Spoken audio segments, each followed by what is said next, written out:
Welcome to Sravani's media.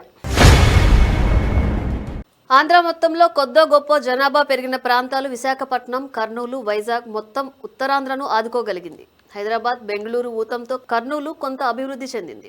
అత్యంత తక్కువ అభివృద్ధి అంటే 50% కంటే తక్కువ జనాభా పెరుగుదల ఈ 30 ఏళ్లలో జరిగింది మాత్రం గుంటూరు, గోదావరి జిల్లాల్లో. అంటే ఆ రెండు వెనుకబడి ఉన్నాయనా?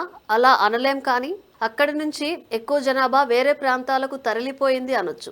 ఒకటి, కొద్దో గొప్ప సంపాదన ఉండి చదివించుకోగలిగిన వారి పిల్లలు ఉపాధి కోసం పొరుగు రాష్ట్రాలకు తరలిపోవడం. హైదరాబాద్తో పాటు పూణే, నోయిడా, చెన్నై, బెంగళూరు లాంటి సాఫ్ట్వేర్ సెంటర్స్కు వెళ్లిపోయారు. మరికొంతమంది విదేశాలలో ఉద్యోగాలు సంపాదించారు. కానీ అత్యధిక శాతం మంది ఏదో ఒక పని చేసుకోవాలి అనుకుంటూ హైదరాబాద్కు వెళ్లిన వారే ఎక్కువ. అందుకే హైదరాబాద్, రంగారెడ్డి జిల్లాల్లో జనాభా భారీగా పెరిగింది. సంపద అంతా కూడా హైదరాబాద్ చుట్టుపక్కలకు తరలిపోయింది.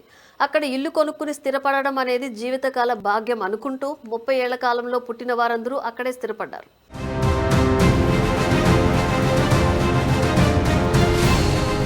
గత 15 సంవత్సరాల్లో మరిన్ని మార్పులు బాగా జరిగాయి. ఈ లెక్కలు మరో 3 ఏళ్ల తర్వాత మాత్రమే తెలుస్తాయి. కనుక హైదరాబాద్ ఉమ్మడి రాజధానిగా ఉండడం వలన అత్యంత నష్టపోయింది అటు జనాభా పరంగా, ఇటు సంపద తరలింపు పరంగా గుంటూరు, కృష్ణా, గోదావరి జిల్లాలే. అంతేకాదు ముఖ్యమైన వాణిజ్య ఉపాధి కేంద్రాలైన గుంటూరు, విజయవాడ బెల్టులో చిన్న మధ్య తరహా పరిశ్రమలు చాలా మూతపడిపోయాయి. ప్రజలు ఎక్కువ భాగం ఉచితాలు లేనిదే బతకలేని స్థితికి చేరుకున్నారు. కనుక ఈ ప్రాంతానికి జరిగిన నష్టాలను పూడ్చడానికి ఒక అవకాశం రాష్ట్ర విభజన.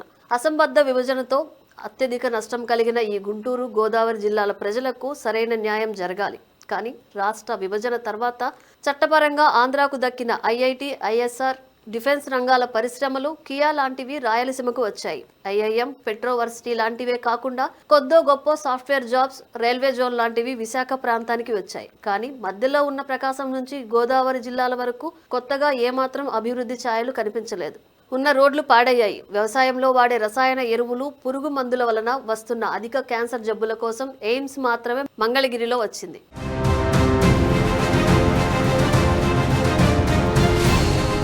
ఈ 30 ఏళ్లలో జరిగిన అన్యాయానికి ఎంతో కొంత ఉపశమనం రాజధానిగా అమరావతి ప్రాంత అభివృద్ధి.